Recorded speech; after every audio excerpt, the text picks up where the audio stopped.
নমস্কার। ভারত কথার গ্রন্থিমোচনের 736তম পর্বে আপনাদের সবাইকে জানাই সাদর সম্ভাষণ। আমার স্বপ্নের পুরুষ মহামতি অনন্তলাল ঠাকুর মহাশয়ের পরম আশীর্বাদে প্রতিদিন শুনে চলেছি আমরা এই পূর্ণ ভারত কথা। মহাভারতে ধৃতরাষ্ট্রকে প্রজ্ঞাচক্ষু বলা হয়। তার প্রজ্ঞাচক্ষু ছিল সমস্ত ধরনের জ্ঞাতিদ্রোহ, স্বার্থদ্বন্দ্বের মধ্যে ধৃতরাষ্ট্র চরিত্রের মূল তাৎপর্য হিংসা প্রতিহিংসার মধ্যে নয়। যে মানুষটিকে ওপর দিয়ে বা ওপর ভাবে চরম প্রতিহিংসা পরায়ণ বলে মনে হয়, ভালো করে সেই চরিত্র বিশ্লেষণ করলে দেখা যায় ঘটনা অবহিত হলে ধৃতরাষ্ট্র বুঝতে পারেন যে স্বার্থ স্নেহ বশে যে অন্যায়কে প্রশ্রয় দিয়েছেন তিনি নিজেও চরম অন্যায়ের ভাগীদার। তা কখনো শুভকর হবে না, স্থায়ী ফল দেবে না। অন্যায় পুরুষের এই স্বীকারোক্তি অনুশোচনা তাকে পাপ হতে তুলে ধরে, আর এটাই এই মহাকাব্যের বিশালতা। আমরা আদি পর্বে যদি ফিরে আসি, সেখানে দেখব ধৃতরাষ্ট্র সঞ্জয়কে বলছেন, পাণ্ডবদের যখন জয় হলো তখন এই গুরুতর অপ্রিয় সংবাদ শুনে এবং দুর্যোধন, কর্ণ, শকুনির মত জেনে অনেক চিন্তা করে সঞ্জয়কে ধৃতরাষ্ট্র বলেছিলেন, সঞ্জয়, তুমি আমার কথা শোনো, আমার প্রতি অসূয়া করো না। তুমি শাস্ত্র পড়েছ, মেধাবী এবং বুদ্ধিমান মানুষ। এই যুদ্ধে তুমি জেনো, এই যুদ্ধে কিন্তু আমার মত ছিল না, কিংবা এই বংশ নাশেও আমি সন্তুষ্ট ছিলাম না।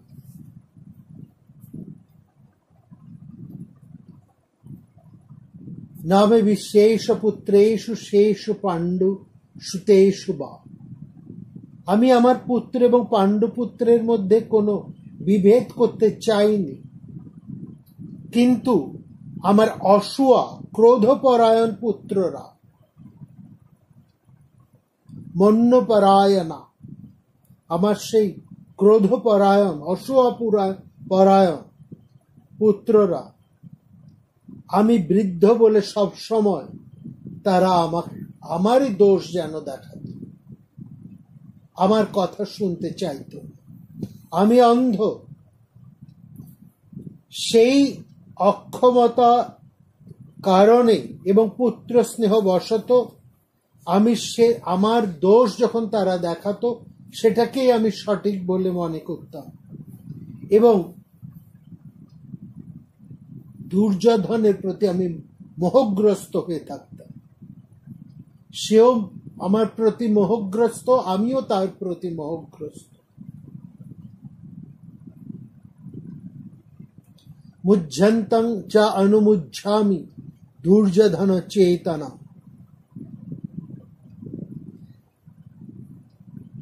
রাষ্ট্রযজ্ঞে যুধিষ্ঠিরের সমৃদ্ধি দেখে এবং সভাগৃহে বারবার সেই স্ফটিকাকার সভাগৃহে দুর্যোধন অপমানিত হয়ে ভীমের উপহাস শুনে সে পাণ্ডবদেরকে জয় করতে সমর্থ হবে, এটা সমর্থ হবে না, তার থেকে পাণ্ডবেরা এত ক্ষমতাবান, এত ঐশ্বর্যশালী হয়ে গিয়েছে, এটা ভেবে সে একেবারে নিরুৎসাহ হয়ে পড়ল। তারপর শকুনির পরামর্শে কপট পাশা খেলার মন্ত্রণা করল। আমি যথার্থভাবে আমার কথাগুলো তুমি এবার যদি ভালো করে শোনো সঞ্জয়, ধৃতরাষ্ট্র বলছেন, তাহলে তুমি আমাকে অত্যন্ত প্রজ্ঞাচক্ষু বলেই বুঝতে পারবে। শ্রুতা তু মম বাক্যানি বুদ্ধিযুক্তানি তত্ততঃ তত জ্ঞাস্যাসি মাংসৌতে প্রজ্ঞাচক্ষুমি উত্তত। অর্থাৎ ধৃতরাষ্ট্র ঠিক বুঝেছিলেন যে তার ছেলে অন্যায় করছে, তার ছেলে ঠিক কাজ করছে না, কিন্তু তিনি স্নেহের মোহে আবদ্ধ হয়ে, পুত্রের প্রতি স্নেহ মোহে আবদ্ধ হয়ে তিনি পুত্রকে সঠিকভাবে শাসন করতে পারেননি, বা যা করা উচিত তা তিনি করতে পারেন। কিন্তু তিনি এটা সঠিকভাবে বুঝতে পেরেছিলেন যে কৌরবেরা, বিশেষ করে তার পুত্র দুর্যোধন, অন্যায় করছে। এবং তার পর আমরা দেখব দুর্যোধনের কথা বাদ দিলেও পাণ্ডবদের এক একটি ঘটনার কথা উল্লেখ করে বৃদ্ধ ধৃতরাষ্ট্র সঞ্জয়কে বলে যাচ্ছেন যে আমি যখন শুনলাম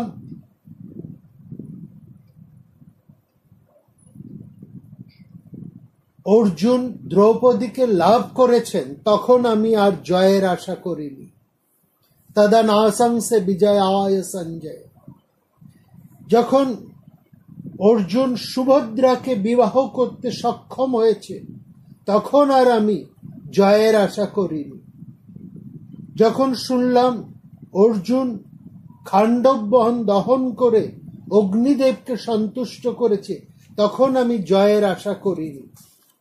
যখন আমি শুনেছি পাণ্ডবেরা যতুগৃহ থেকে মুক্তি লাভ করেছে এবং বিদুরের পরামর্শে তারা অন্য জায়গায় গিয়ে আশ্রয় নিতে পেরেছে, তখন আমি আর জয়ের আশা করিনি। যখন অর্জুন রাজসভা মধ্যে লক্ষ্য ভেদ করে দ্রৌপদীকে জয় করেছে, তখন আমি আর জয়ের আশা করিনি। এইভাবে এক এক করে জরাসন্ধ বধ, রাজসূয় যজ্ঞ, দ্রৌপদীর অসম্মান, দুঃশাসনের খলকর্ম, শকুনির শঠতা, পাণ্ডবদের বনগমন ইত্যাদি সমস্ত ঘটনা এক এক করে, তার মধ্যে অর্জুনের স্বর্গে গিয়ে দিব্যাস্ত্র লাভ, পাশুপতাস্ত্র লাভ, তারপর কর্ণের পরামর্শে গন্ধর্বদের কাছে তার পুত্রদের বন্ধন, এবং এই একই একভাবে সেই যুদ্ধের সমস্ত ঘটনাগুলি এক এক করে তুলে ধরছেন ধৃতরাষ্ট্র। শ্রীকৃষ্ণের কৌরব পক্ষ ত্যাগ এবং পাণ্ডব পক্ষে যোগদান, শ্রীকৃষ্ণকে বন্দী করার এক অন্যায় অপচেষ্টা, এইভাবে প্রত্যেকটি মহাভারতীয় ঘটনায় এক এক করে ধৃতরাষ্ট্র বলছেন, আর ধ্রুবপদের মতন বলে যাচ্ছেন, তদা নাশংসে বিজয়ায় সঞ্জয়, আমি আর জয়ের আশা করিনি। অর্থাৎ আমরা এখান থেকে বুঝতে পাচ্ছি ধৃতরাষ্ট্র এই যুদ্ধের পরিণাম কি হতে চলেছে সেটা তিনি খুব ভালোভাবেই বুঝতে পেরেছিলেন। এবং শুধু শেষ মুহূর্তে নয়, একদম প্রথম ঘটনা থেকেই সে কপট পাশা খেলার আগে থেকেই পাণ্ডবদেরকে বারানাবতে পুড়িয়ে মারার সূত্রপাত থেকে, সেখান থেকে পাণ্ডবদের রক্ষা পাওয়া, দ্রৌপদীর লাভ এবং পরপর সমস্ত যেসব ঘটনাগুলো ঘটেছে, এবং এক এক করে সেই প্রত্যেকটি ঘটনার উল্লেখ করে সঞ্জয়ের কাছে আজকে ধৃতরাষ্ট্র বলছেন, এই প্রত্যেকটি ঘটনার সঙ্গে সঙ্গেই আমি বুঝতে পেরেছি আমাদের জয়ের আশা নেই। এটা যদি ধৃতরাষ্ট্র বুঝে থাকেন, তাহলে কেন তিনি তার পুত্রদেরকে বাধা দিলেন না? কেন তিনি দুর্যোধনের সমস্ত মন্দবুদ্ধির সমর্থক এবং তার সমস্ত অপকর্মে সম্মতি দিলেন? সমস্ত অপকর্মে কেন তিনি সম্মতি দিলেন? এটাই হচ্ছে ধৃতরাষ্ট্রের মতন মানুষদের চরিত্রের বৈশিষ্ট্য। তারা সব বুঝতে পারেন যে তার ছেলে অন্যায় করছে, একেবারে খাদের কিনারায়, ধ্বংসের কিনারায় পৌঁছে যাচ্ছে। তবু স্নেহান্ধ এমন এক পরম বস্তু, এই স্নেহ মোহে আবিষ্ট ধৃতরাষ্ট্র এবং তার অন্তরের যে লালসা, এই দুয়ের সংমিশ্রণ তার প্রজ্ঞাচক্ষুকে আবৃত করে রেখেছে। যেমন এই মহা আসক্তি, ভোগেচ্ছা আমাদের সমস্ত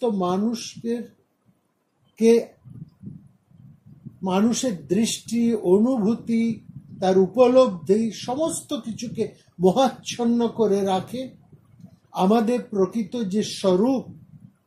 যে স্বরূপের কথা আমরা বারবার বলেছি, আমাদের সে শুদ্ধ মুক্ত নিত্য আনন্দময় সত্তা পরিচয় পেতে দেয় না, আমাদেরকে মোহান্ধ করে আবৃত চক্ষু করে রাখে।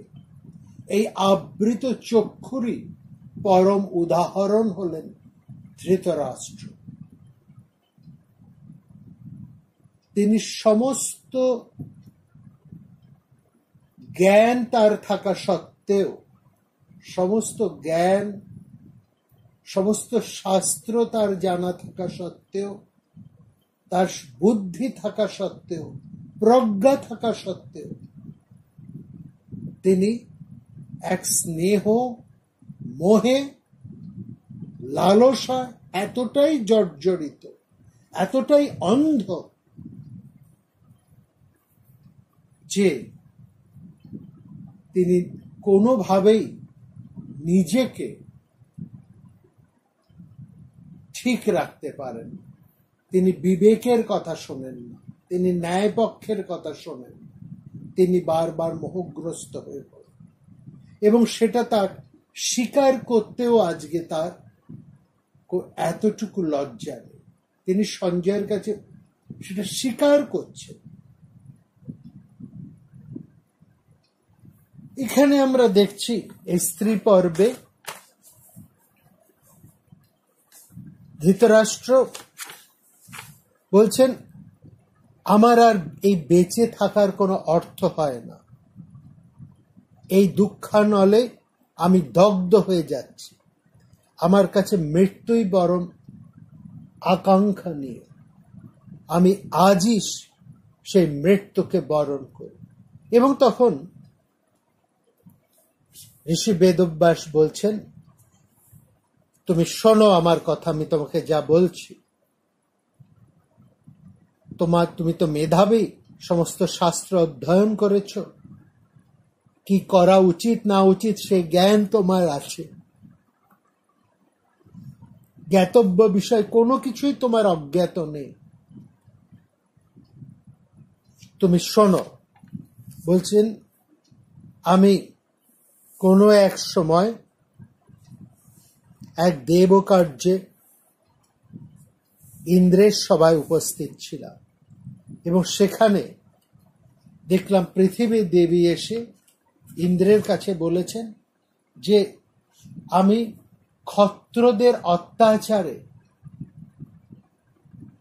আমি অতিষ্ঠ হয়ে উঠেছি,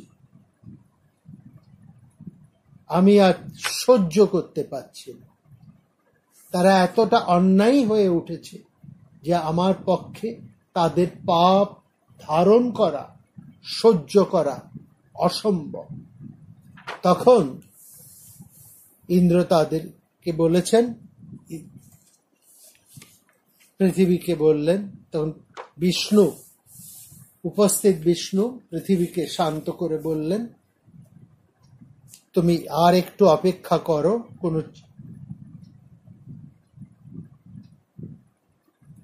কলির অংশে গান্ধারীর গর্ভে একটি সন্তান জন্মাবে। সেই সন্তান অসহিষ্ণু, চঞ্চল প্রকৃতির এবং কোপন স্বভাব।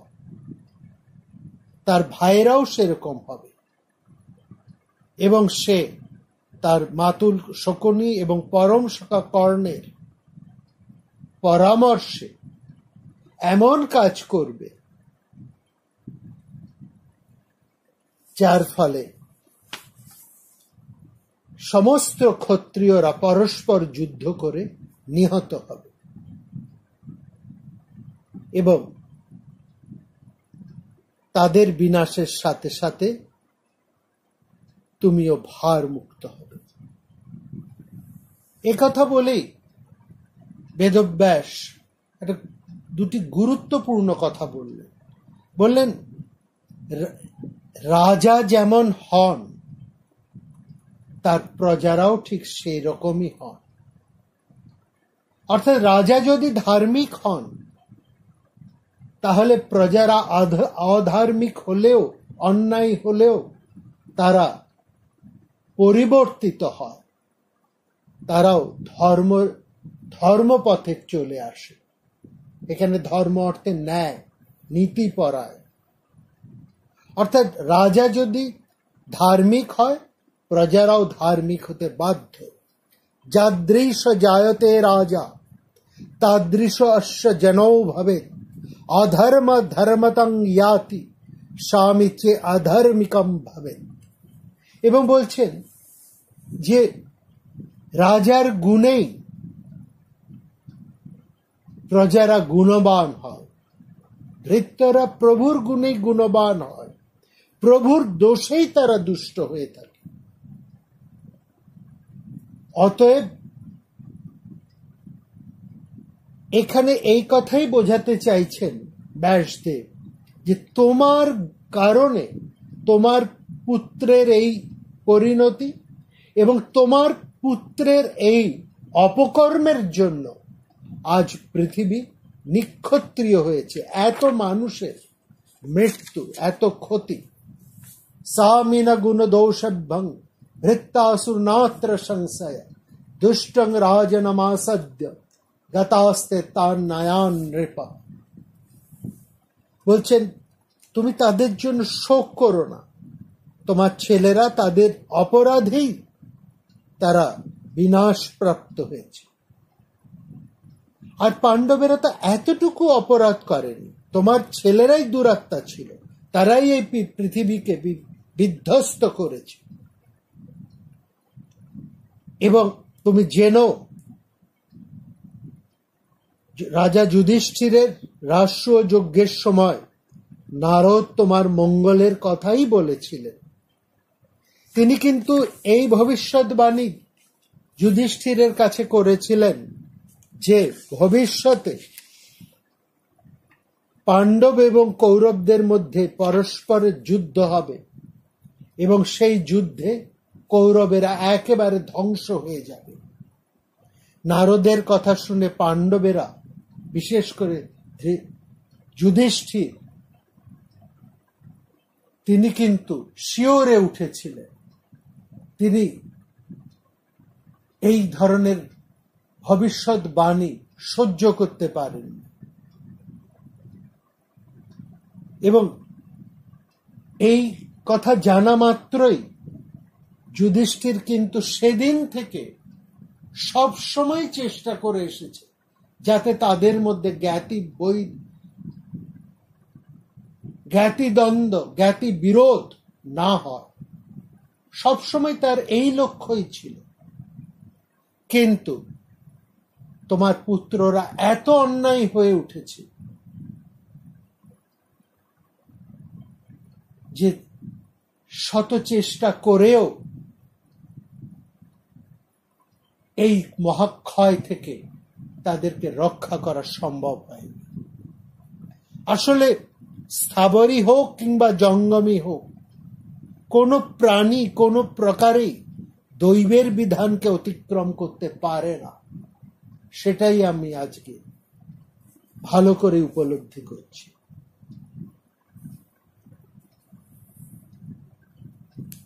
তুমি ভয় পাচ্ছ যুধিষ্ঠিরের রাজত্বে থেকে তোমার অসম্মান হবে, কিন্তু এটা মনে রেখো, তুমি শোকে সন্তপ্ত হচ্ছে শুনে যুধিষ্ঠিরও কষ্ট পাবে। আর যে মানুষ সমস্ত প্রাণীর উপর সবসময় দয়া করে থাকে, তিনি কেন তোমার সাথে অন্যায় ব্যবহার করবেন? সুতরাং আমার আদেশ, তুমি যদি আজকে প্রাণ ত্যাগও করো, তাহলেও যে সর্বনাশ তুমি ঘটিয়ে ফেলেছ তার কোনো নিবৃত্তি হবে না, বরং তুমি পাণ্ডবদের আরো কষ্টই দেবে। তুমি যদি জীবন ধারণ করো তাহলে তোমার কীর্তি হবে, ধর্ম হবে এবং দীর্ঘকাল তপস্যা হবে। এখানে কীর্তি, ধর্ম এবং তপস্যা এই তিনটি শব্দ ব্যাসদেব পরপর উচ্চারণ করলেন ধৃতরাষ্ট্রের। বলছে, তুমি যদি বেঁচে থাকো, তুমি এখানে দুটো উপায় আছে। এক, ধৃতরাষ্ট্র যা চাইছেন, তিনি চাইছেন আত্মহত্যা করতে। তিনি এই শোক সহ্য করতে পারছেন না। বলছেন, আমার মতন মানুষের বেঁচে থাকার কোনো অর্থই হয় না, এই দুঃসহ শোক আমি সহ্য করতে পারবো না, অতএব আমি এই মুহূর্তে প্রাণ ত্যাগ করব। তখন ব্যাসদেব বলছেন, তুমি যদি প্রাণ ত্যাগ করো তাহলে কি তোমার সমস্ত অন্যায় সব মিটে যাবে? সমস্ত অন্যায় দূর হয়ে যাবে? তুমি ক্ষমা পাবে? সব অন্যায় কি মুছে যাবে? তাহলে বরং তুমি যদি আত্মহত্যা করো, সেটা তোমার পক্ষে আরো ক্ষতিকর হবে। বরং তোমার অনুতাপের মধ্যে দিয়ে, এখানে তপস্যা অর্থাৎ তোমার যে অন্যায় কর্ম তার প্রায়শ্চিত্তের মধ্যে দিয়ে, এই প্রায়শ্চিত্তই তোমার তপস্যা, যে তোমাকে প্রত্যেকেই নিষেধ করেছিল। মহাত্মা নারদ, আমি, বিদুর এবং বহু ঋষিরা, স্বয়ং শ্রীকৃষ্ণ প্রত্যেকেই তোমাকে নিষেধ করেছিল অন্যায় তো পুত্রের কথা না শুনতে। কিন্তু তুমি হচ্ছে তোমার পুত্রের সবচাইতে বড় মদতদাতা। তুমি তোমার ছেলেকে এতটুকু জন্য শাসন করনি।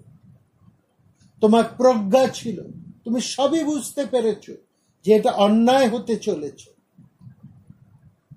কিন্তু সময় থাকতে তুমি কোনো সংশোধনের চেষ্টা করো, বরং তোমার প্রচ্ছন্ন এবং প্রত্যক্ষ এবং অপ্রত্যক্ষ উভয় প্রকার মদতে তোমার পুত্র দিনকে দিন অন্যায় হয়ে উঠেছে, এবং তুমি তা সব দেখে শুনে বুঝে, এর পরিণাম বুঝেও তুমি তাকে নিবৃত্ত করনি, নিজেকে শোধন করনি, পুত্রকে শাসন করনি। তুমি তোমার স্ত্রী গান্ধারীর কথাও শোনোনি, কারো কথাই তুমি শোনোনি। আজকে তুমি আত্মহত্যা করে তুমি তো মুক্তি পেতে পারো না, শোক মুক্তি তোমার ঘটবে না, এবং এই অন্যায়ের প্রতিবিধানও হবে না, বরং তোমার আরো ক্ষতি হবে। আত্মহত্যা করে তুমি কোনোভাবেই রক্ষা পাবে না, বরং তুমি যদি এই অনুশোচনার দগ্ধ হয়ে নিজের আত্মকৃত পাপ মোচন করতে পারো অনুশোচনার মধ্যে দিয়ে, তাহলেই এই বেঁচে থাকার মধ্যে দিয়ে প্রতিদিন অনুশোচনার আগুনে দগ্ধ হতে হতে তুমি শুদ্ধ হয়ে উঠবে।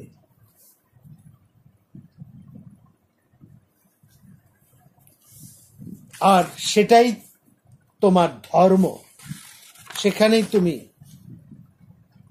ধর্মের প্রতিপালন তুমি করতে পারবে, তোমার কীর্তি হবে। এই জন্য বলছেন, ব্যাস যদি তুমি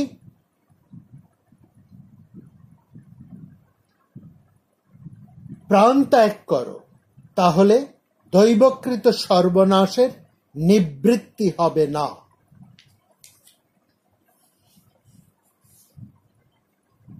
আর যদি তুমি জীবন ধারণ করো এবং তাহলে এই অন্যায়ের প্রায়শ্চিত্ত যদি তুমি করো, তাহলেই তোমার কীর্তি হবে, ধর্ম হবে, এবং দীর্ঘকাল তোমার তপস্যাও হবে। এবং তে বর্তমানস্য লোকে কীর্তির্ভবিষ্যতি ধর্মার্থ সুমহান্স্তাৎ তপ্তশ্চাশ্চ তপশ্চিরা। এই জায়গাটা আমাদের খুব পরিষ্কার করে বুঝতে হয়। ভারতবর্ষ কখনোই আত্মহত্যা অনুমোদন দেয় না। আমরা একটি বিশেষ পর্বে ইচ্ছা মৃত্যু নিয়ে আলোচনা করেছি, কিন্তু একজন অন্যায় মানুষ কিংবা একজন মানুষ সে ভাবছে আমার আর কিছু নেই, আমার সব শেষ হয়ে গিয়েছে, কিংবা একজন অন্যায় মানুষ যখন দেখে তার অন্যায়ের ফল চরম হয়ে তাকে সব দিক থেকে গ্রাস করতে ছুটে আসছে, তার বাঁচার আর কোনো আশা সে না দেখতে পেয়ে আত্মহত্যা করতে চায়, তখন তাকে বলা হয় এইভাবে তুমি কিন্তু নিষ্কৃতি পেতে পারো না, বরং আত্মহননের মধ্যে দিয়ে তুমি তোমার পাপকে আরো বাড়িয়ে তুলছ। আত্মহত্যা মহাপাপ এই অর্থে। তুমি বরং যে অন্যায় করেছ সেই অন্যায়ের জন্য তুমি অনুশোচনায় দগ্ধ হও। অনুশোচনায় দগ্ধ হয়ে, এই অনুশোচনার আগুনে দগ্ধ হয়ে পুড়ে পুড়ে তুমি খাঁটি মানুষ হয়ে ওঠো। সেখানেই তোমার মুক্তি, সেখানেই তোমার শুদ্ধি, সেখানেই তোমার কীর্তি, এবং তাই তোমার ধর্ম। অনুশোচনাহীন মানুষ কিন্তু এই ভুলের সংশোধন সে আর করে না। আর অন্যদিকে সমাজকে আরেকটি বার্তাও দেওয়া হয়, যে মানুষ অন্যায় করেছে সে যদি তার ভুল বুঝতে পারে, সে যদি অনুশোচনায় দগ্ধ হয়, তবে তাকে ক্ষমা করা উচিত, তাকে সংশোধনের সুযোগ দেওয়া উচিত। এই উদাহরণ আমরা দেখেছি অন্যায় শিশুঘাতী অশ্বত্থামার ক্ষেত্রে, যেখানে সারা পৃথিবী তাকে ত্যাগ করেছে, কোন সমাজে তার স্থান নেই, সেখানেও মহাকবি ব্যাস বিশাল হৃদয় দীর্ঘদর্শী মহাকবি ব্যাস তাকে কিন্তু আশ্রয় দিয়ে তাকে সংশোধনে আবারও একটি সুযোগ দিয়েছে। আর ঠিক একই রকম ভাবে ধৃতরাষ্ট্রকে আত্মহনন থেকে বিরত করে তার পিতা ব্যাসদেব তাকেও আরেকটি সুযোগ দিলেন আত্মশুদ্ধি করা। অনুশোচনায় দগ্ধ হওয়াটাই ধৃতরাষ্ট্রের তপস্যা, এবং এই তপস্যার মধ্যে দিয়েই তিনি শুদ্ধ হয়ে উঠবেন। তার কীর্তি, তার যশ তিনি আবার পুনরায় ফিরে পাবেন। আর এখানেও সমাজকে আরো একটি বার্তা দেওয়া হলো যে এই অনুশোচনায় দগ্ধ মানুষদেরকে সংশোধনের সুযোগটা যেন দেওয়া হয়। আমরা বারবার এই কথা বলি, পাপকে আমরা যেন ঘৃণা করি, পাপীকে নয়।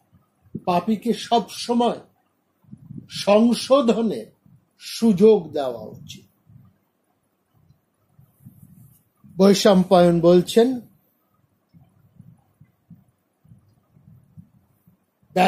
ব্যাসদেবের কথা তুলে ব্যাসদেব বলছেন ধৃতরাষ্ট্রকে যে প্রজ্বলিত আগুনের মতন তোমার হৃদয়ে যে পুত্র শোক দাও দাও করে জ্বলছে, সেই শোকে, সেই শোকাগ্নিতে তুমি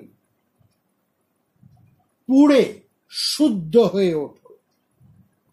আর তোমার যে বুদ্ধি রয়েছে, যে প্রজ্ঞা রয়েছে, সেই প্রজ্ঞা জল দিয়ে সেই শোককে নির্বাপন করো।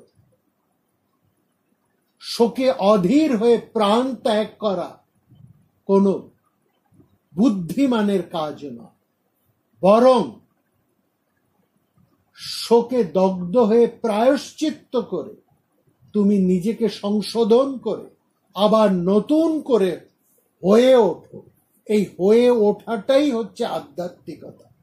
মানুষ ভুল করে, সেই ভুলকে সে যখন বুঝতে পারে তখন সে অনুশোচনায় দগ্ধ হয়।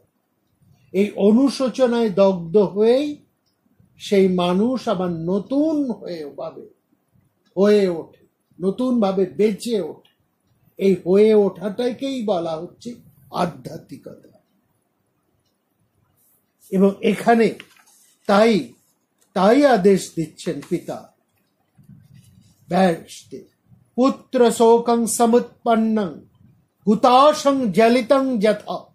পুত্র শোকের এই অগ্নিতে দগ্ধ হয়ে তুমি শুদ্ধ হয়ে ওঠো, এবং তোমার যে প্রজ্ঞারূপ বুদ্ধি রয়েছে সেই বুদ্ধির জল দিয়ে তুমি তোমার শোকাগ্নিকে নির্বাপিত করে আবার নতুন মানুষ হয়ে শুদ্ধ হয়ে তুমি বেঁচে ওঠো।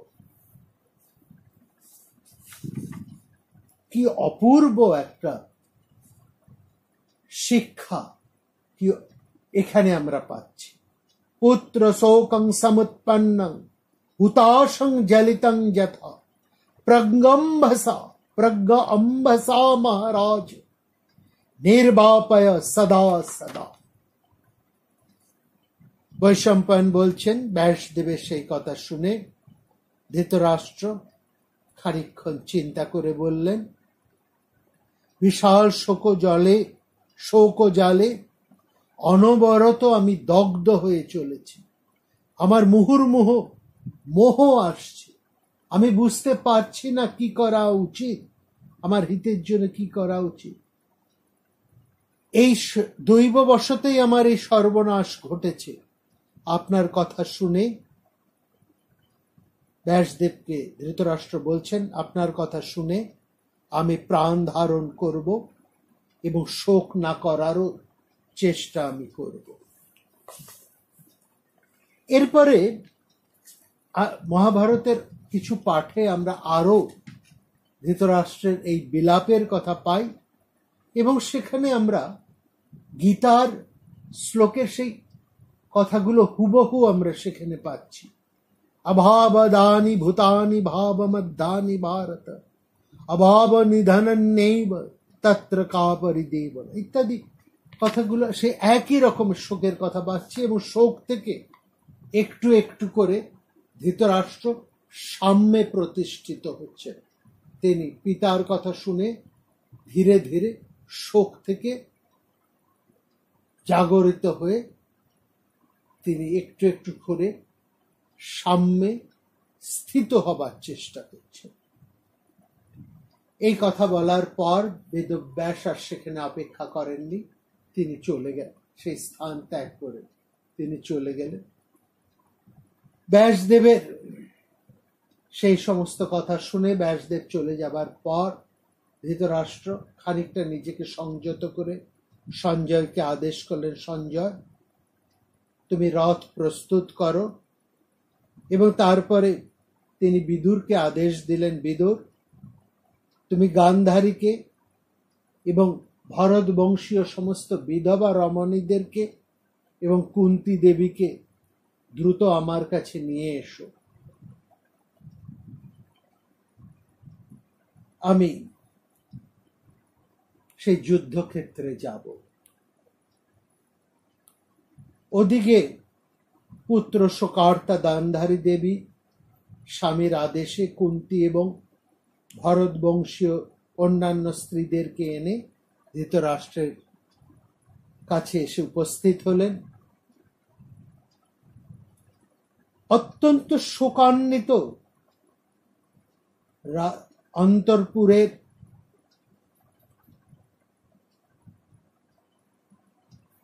রাজবধূরা,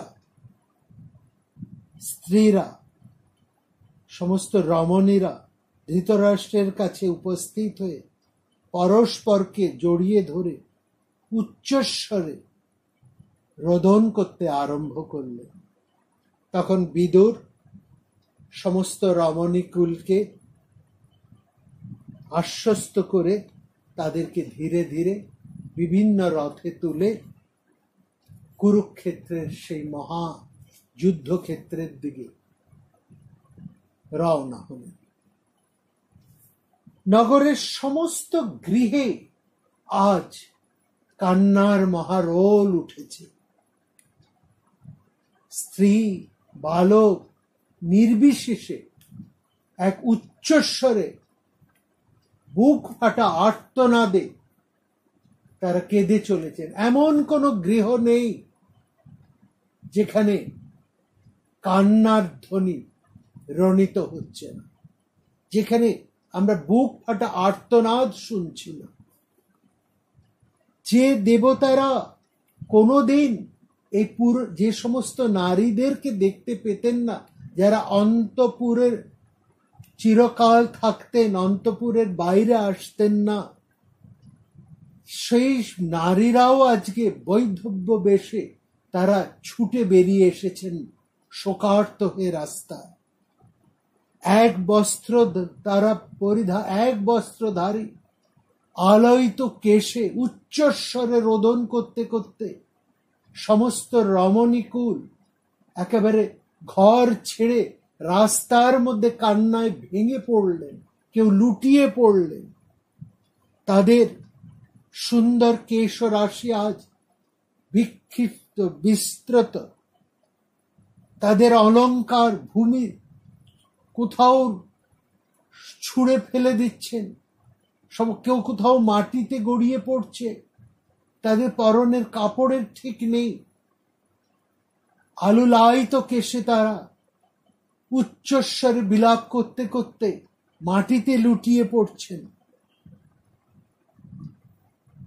যূথপতি অর্থাৎ হরিণকুলের প্রধান হরিণটি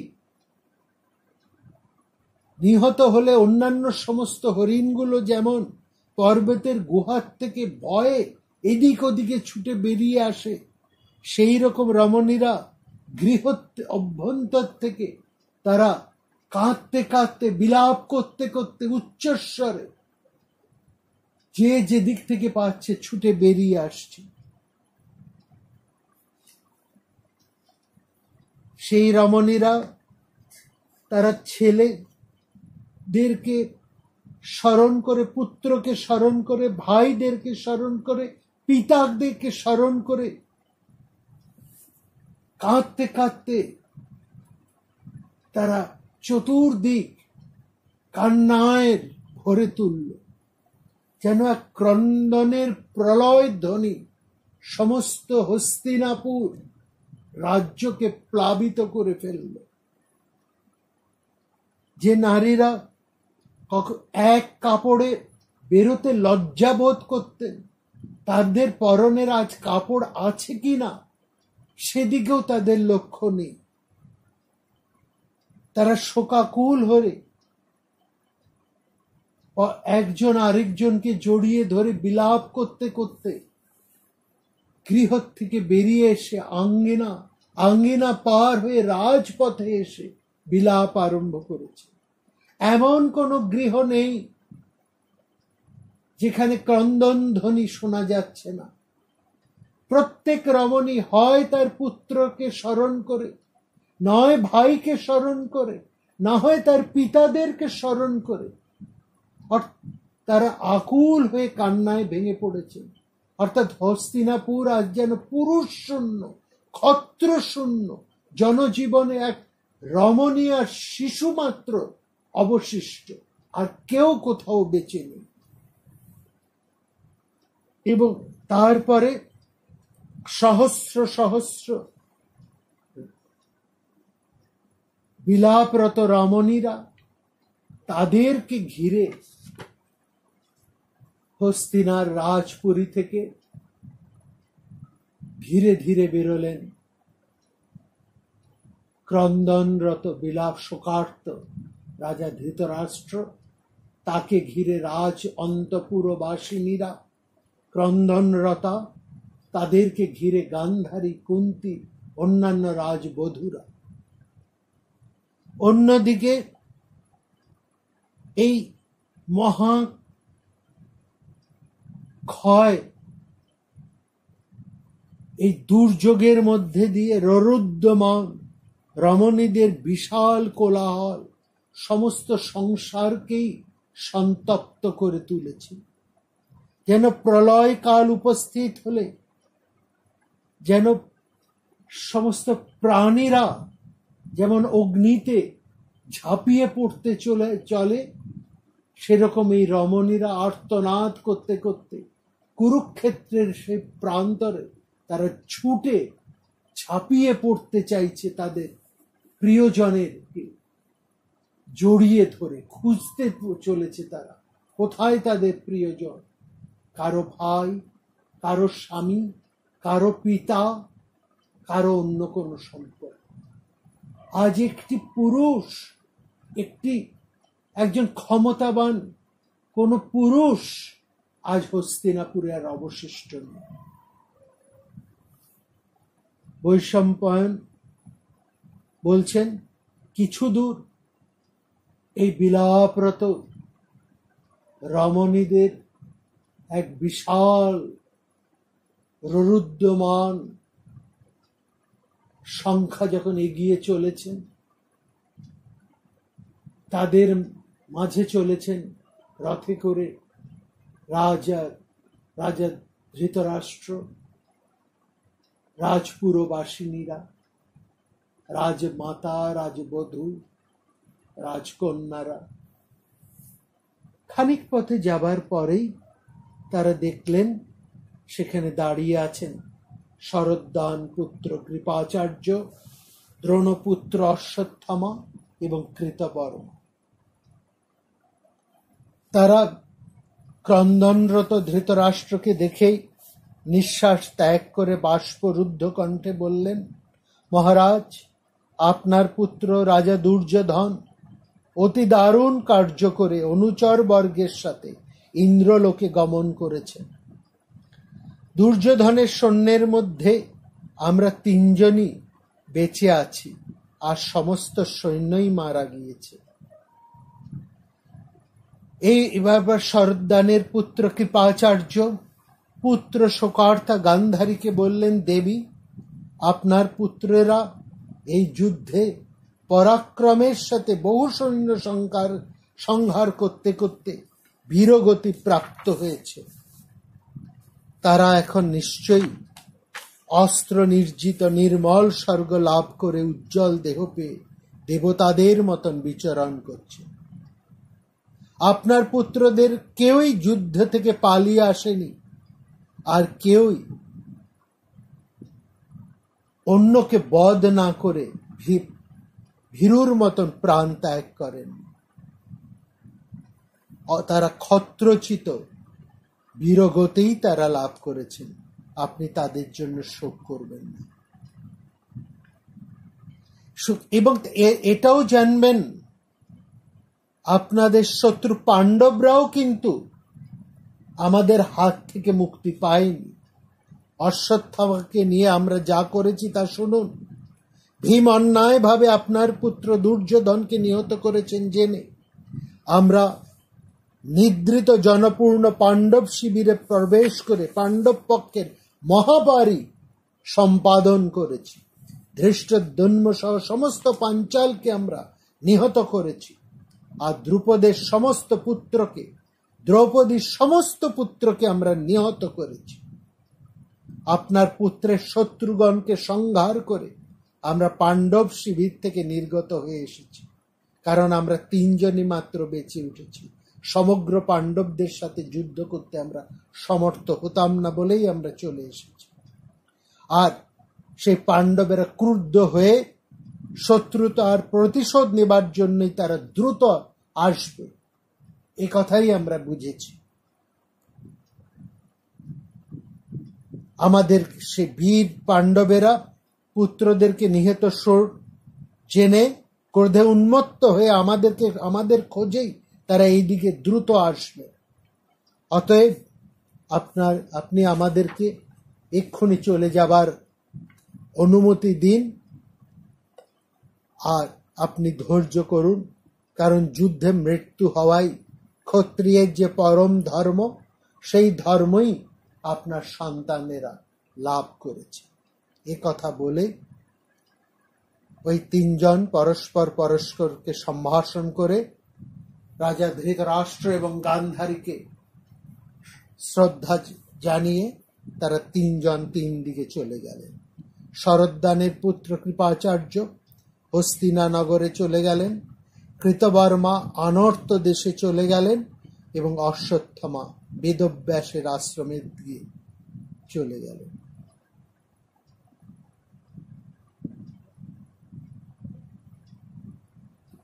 সমস্ত সৈন্য নিহত হলে ধর্মরাজ যুধিষ্ঠির জানতে পারলেন যে তার জ্যেষ্ঠ তার ধৃতরাষ্ট্র সমস্ত কুরনারী এবং রাজবধূদেরকে নিয়ে শোকার্ত হৃদয়ে এই কুরুক্ষেত্রের দিকে এগিয়ে আসছে। তখন পুত্র শোকার্ত যুধিষ্ঠির ভাইদের সাথে মিলিত হয়ে শোকার্ত ধৃতরাষ্ট্রের অভিমুখে রওনা হলেন। তার সাথে মহাত্মা কৃষ্ণ, সাত্যকী এবং ইয়ুৎস তার অনুগমন করতে লাগলেন। সেই সময় পুত্র শোকে আকুলা অত্যন্ত দুঃখিতা দ্রৌপদীও মহারাজ যুধিষ্ঠিরের অনুগমন করলেন এবং অন্যান্য পাঞ্চাল বীরদের বিধবা পত্নীরাও দ্রৌপদীর সাথে ধীরে ধীরে মহারাজ যুধিষ্ঠিরকে অনুসরণ করে এগিয়ে চললেন।